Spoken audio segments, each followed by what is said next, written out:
बहते आंसुओं के साथ राजकुमारी तारा ने अपनी पूरी व्यथा राजकुमार रुद्रसेन के सामने कह सुनाई। कैसे उसने अपनी इज्जत बचाने के लिए अपना घर, महल और सुख सुविधाएं छोड़ दी।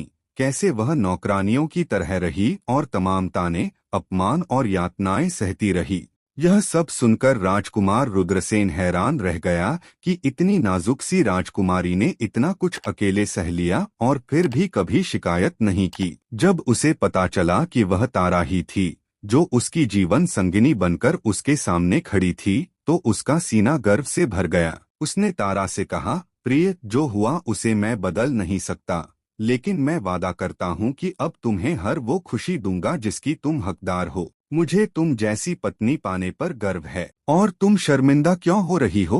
तुमने वो सब किया और सहा है जो शायद कोई दूसरी स्त्री कर भी न पाती। इसके बाद राजकुमार रुद्रसेन तारा को लेकर राजमहल लौट गया। जब पूरे महल को सच्चाई का पता चला, तो जिन लोगों ने तारा के साथ दुर्व्यवहार किया था, उन सबने उससे माफी मांगी।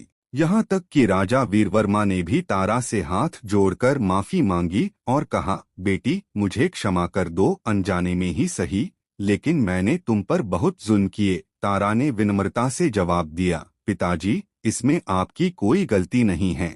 इसके बाद राजा वीरवर्मा ने क्रोधित होकर सेना को स्वर्णपुर पर चढ़ाई का आदेश दिया, लेकिन तारा ने उन्हें रोकते हुए खुद वहां जाने की अनुमति मांगी। जब वे स्वर्णपुर पहुंचे, तो पता चला कि राजा विक्रमादित्य अब मौत के करीब हैं।